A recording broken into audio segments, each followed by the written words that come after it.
Sebelum menonton, jangan lupa like, subscribe, dan tekan tombol lonceng. Selamat menyaksikan. Halo sahabat Eljon, kembali lagi di Eljon Medical Forum bersama saya Cynthia. Dan tentunya di Eljon Medical Forum ini kita akan membahas seputar dunia kesehatan. Hari ini kita akan bahas berkaitan dengan andrologi, ya, berkaitan dengan pria. Nanti akan kita bahas sebetulnya di bidang apa sih dokter andrologi ini. Kemudian juga kita akan bahas soal infertilitas pada pria. Jadi apa namanya istilahnya ketidaksuburan pada pria itu apa penyebabnya gitu ya. Jadi tidak hanya terjadi pada wanita, tetapi juga ternyata pada pria. Hari ini akan kita bahas bersama narasumber kita, Dr. Edwin Pradana, spesialis andrologi. Halo Dr. Edwin, apa kabar dokter? Halo, baik kabarnya. Gimana Mbak kabarnya? Baik juga. Dokter, kita bahas soal infertilitas pada pria ya dok? Oke, siap.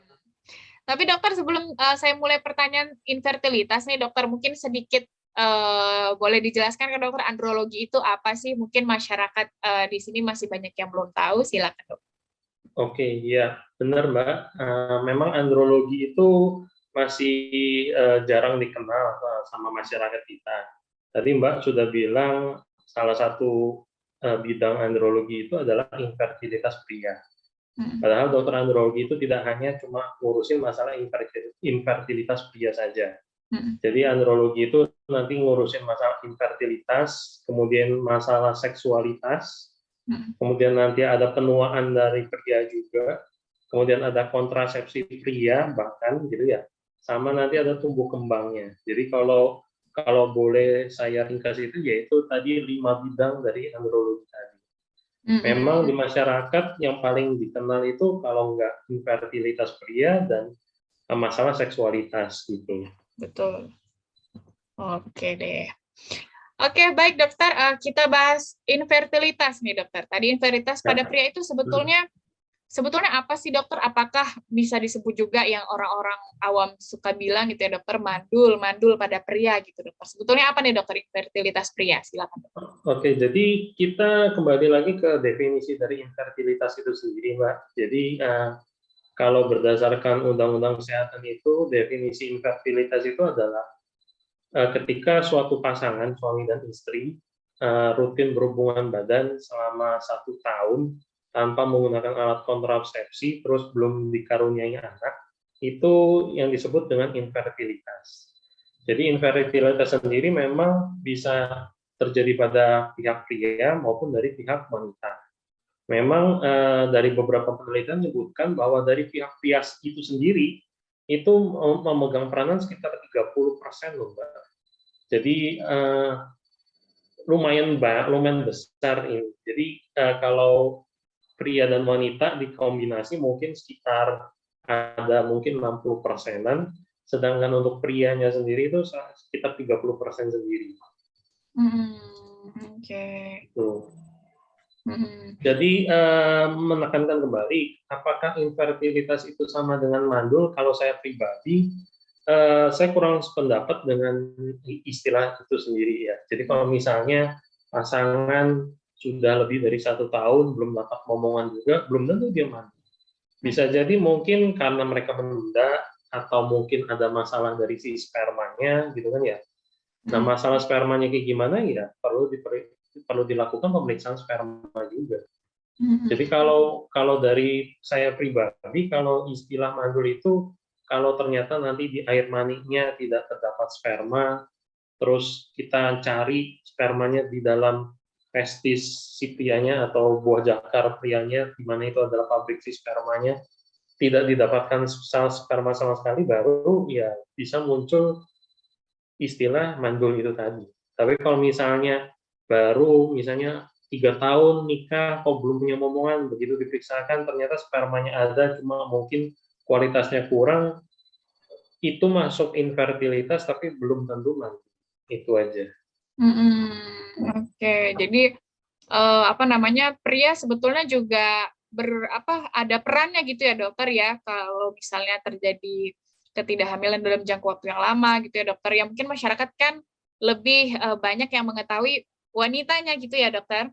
Oh iya Mbak, saya itu dari pengalaman pribadi itu paling yang periksa sperma atas permintaan sendiri itu paling cuma sekitar 10%. Sisanya itu paling sebagian besar ya disuruh sama dokter kandungannya gitu kan ya. Jadi kalau istrinya kontrol ke dokter kandungan, istrinya nggak apa-apa, terus suaminya diminta untuk cek sperma, akhirnya spermanya bermasalah, baru dirujuk ke saya. Jadi memang banyak pasien-pasien kita itu dapatnya ya dari dokter kandungan.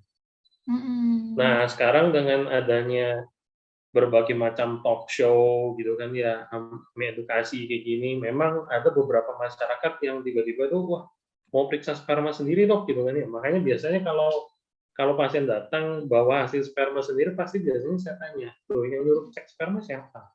Karena ya pengalaman kita ya sangat sangat sangat sedikit sekali pasien yang aware banget dengan spermanya, tiba-tiba mau cek sperma gitu aja. Karena kembali lagi sih, mungkin sekalian aja ya saya ini kan untuk edukasi ke pasien, harus diingat bahwa air mani dan sperma itu adalah dua hal yang berbeda. Jadi kalau seorang pria ejakulasi gitu ya, keluar cairan putih kental gitu, itu bukan sperma namanya, tapi itu adalah air mani. Nah, di mana sperma itu normalnya harusnya itu ada di dalam air mani itu. Nah, tapi pada beberapa orang dia keluar air maninya, tapi begitu diperiksakan spermanya nggak ada. Nah, itu mungkin tanda-tanda infertilitas kalau seperti itu kali ya dok ya? Iya, mungkin juga kalau tanda-tanda infertilitas mungkin nggak bisa dilihat ya, oh air maninya encer, oh air maninya sedikit, ini nggak bisa mbak. Jadi cara paling sederhana dalam tanda petik ya, sederhana adalah cek sperma.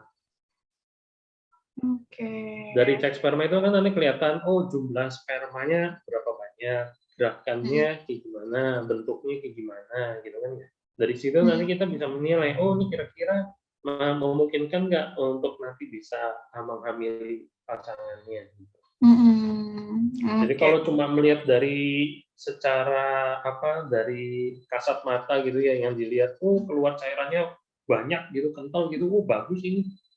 Belum tentu, karena saya sudah sering dapat kasus kayak gitu, ternyata spermanya jelek, atau bahkan ada yang spermanya tidak ada sama sekali.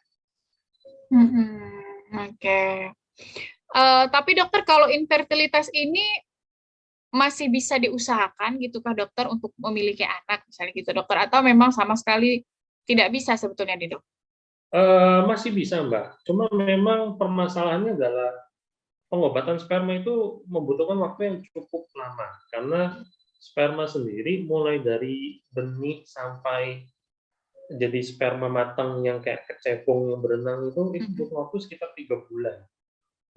Jadi pengobatannya sendiri atau treatmentnya mungkin butuh waktu yang cukup lama. Dan ini yang biasa saya sampaikan juga ke pasien-pasien kita dari awal. Kalau ini pasti saya mungkin lebih banyak ngomelin pasiennya gitu ya, masalah lifestyle-nya gitu ya, mulai dari pola hidup, cara berpakaian gitu ya, olahraganya kayak gimana, nutrisinya kayak gimana, karena bagaimanapun ini pasti akan pengaruh nanti ke kondisi si spermanya. Jadi masih bisa diusahakan, cuma itu tadi butuh waktu yang nggak singkat. Makanya mungkin kenapa kasus infertilitas itu nggak di-cover sama BPJS. Asuransi pun mungkin juga nggak semua asuransi itu bisa cover, karena itu tadi mungkin. Kalau tanya saya kenapa kok nggak di-cover, waduh jangan tanya saya mbak. Saya bukan pemegang keputusannya di sana. Tapi pengalaman dari kita sih biasa pasien tanya, dok bisa pakai BPJS atau enggak? Waduh, kalau sudah ada kata-kata infertilnya, udah otomatis udah gugur sudah. Nggak bisa. Nah, dokter, jadi sebetulnya infertilitas ini apa dokter penyebabnya? Selain tadi kualitas sperma gitu ya dokter, entah kualitas sperma pun apa yang menjadi faktor risikonya sampai seperti itu gitu ya dokter ya. Penyebabnya apa nih dokter infertilitas? Jadi kalau boleh dibilang, jadi penyebab kenapa ada gangguan dari si spermanya, ya kan? Kenapa spermanya jadi jelek? Ya pertama faktor genetik mbak, ya kan? Nggak cuma masalah infertilitas saja, semua penyakit itu pasti ada faktor genetiknya. Cuma kan berapa persen, gitu kan ya. Mungkin yang sudah kita ketahui kalau diabetes atau hipertensi, mungkin faktor genetik lebih dominan gitu ya. Nah, jadi faktor genetik itu ada. Kemudian yang kedua, tumbuh kembang. Jadi kadang-kadang ada pasien datang dengan jumlah sperma yang sedikit gitu ya, begitu saya periksa alat kelaminnya ternyata testisnya atau buah zakarnya cuma satu atau bahkan nggak ada, itu ada Mbak, gitu ya. Dan pasiennya malah nggak tahu sebelum saya periksa gitu. Jadi bisa jadi dari masalah tumbuh kembangnya juga bisa. Kemudian tadi yang saya singgung dari pola hidup, entah itu yang paling sering paling sering merokok, alkohol, narkoba, kemudian penggunaan celana yang ketat, celana dalam yang ketat, celana dalam yang berlapis gitu kan ya, celana jeans, kerjaannya banyak duduk, kerjaannya sip-sipan yang ada sip pagi malam, itu juga sangat mempengaruhi banget lagi. Termasuk dari olahraga kayak goes, fitness, angkat beban, itu juga bisa mempengaruhi. Jadi sangat banyak sekali Mbak penyebabnya, ya kembali lagi sih. Saya juga sering kadang-kadang di DM sama pasien, "Dok, pengobatan untuk oligoastenoterato, gimana dok?" Waduh, bukannya saya nggak mau ngelayanin konsultasi online, cuma kan kita kan nggak bisa cuma dari data oligoastenoterato saya bisa menjelaskan penyebabnya semua, itu kayaknya nggak mungkin. Apalagi kita nggak memeriksa fisik pasiennya. Itu. Oke, jadi kualitasnya itu tadi ya dokter ya ada beberapa faktor juga selain Iya. genetik. Kalau misalnya konsumsi obat-obatan tertentu gitu dokter, apakah bisa ada kaitannya juga dok? Ada, terutama untuk obat-obatan kayak kemoterapi gitu pasti juga pengaruh Mbak. Kemoterapi itu pasti ada pengaruh nanti ke kualitas spermanya. Kadang-kadang mungkin dari dokter bidang lain gitu ya, yang mungkin yang meresepkan mungkin sudah kadang-kadang sudah edukasi dulu ke pasiennya. Hati-hati loh, nanti mungkin ini akan bisa mempengaruhi ke kualitas spermanya. Jadi istilahnya kita itu kan informed consent lebih dahulu. Jadi kita memberitahukan lebih dahulu. Itu ada, dan itu ada pasien saya, jadi mau program hamil dulu, baru mau lanjut kemoterapinya katanya.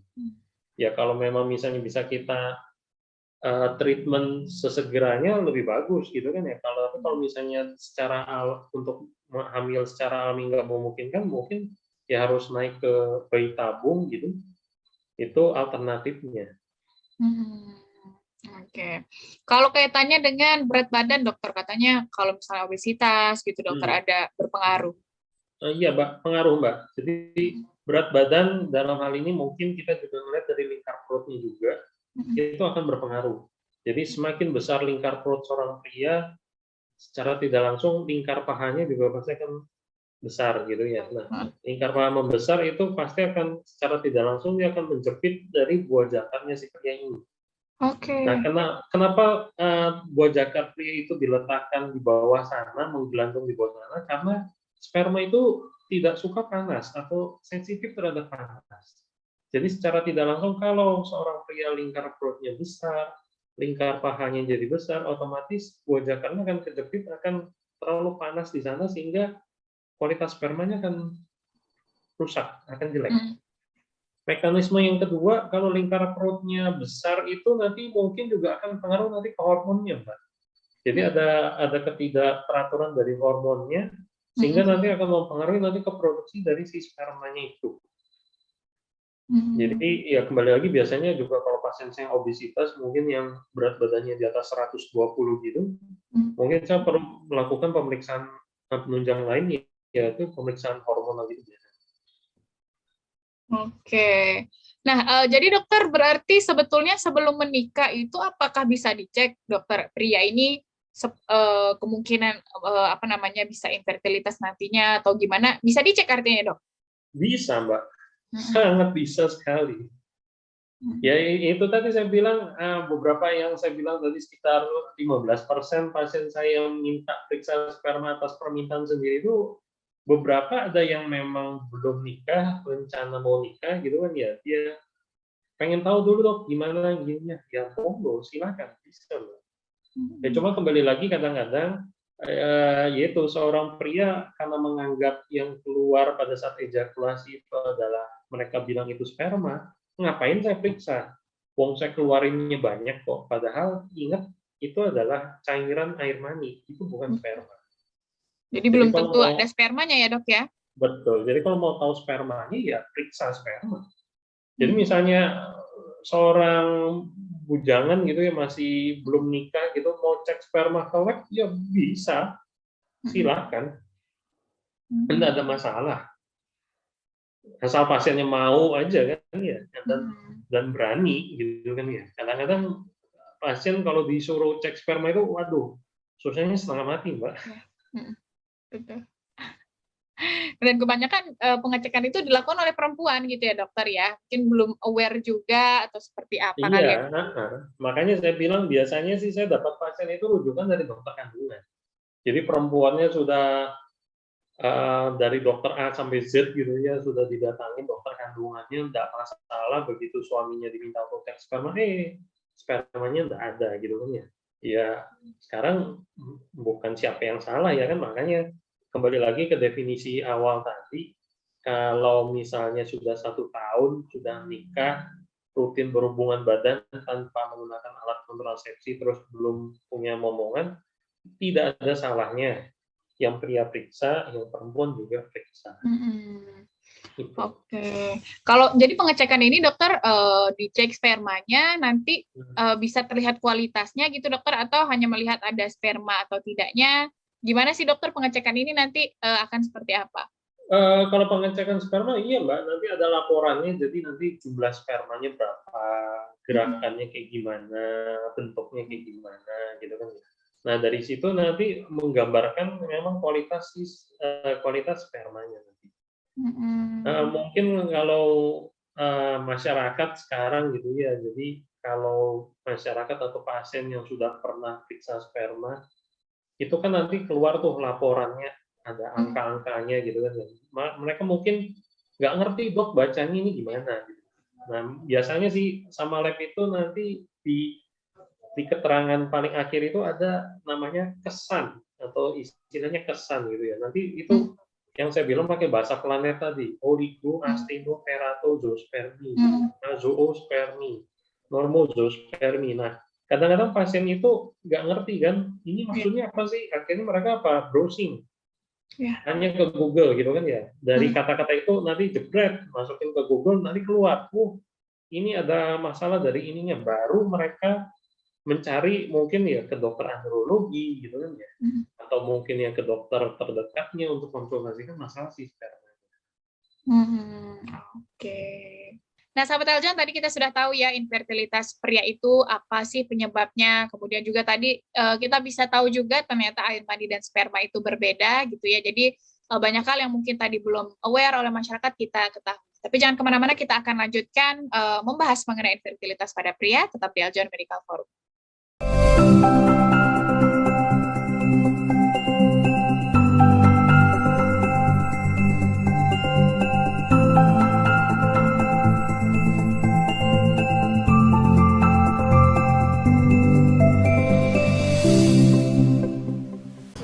Ade Tirek makan pepaya. Jangan lupa like ya.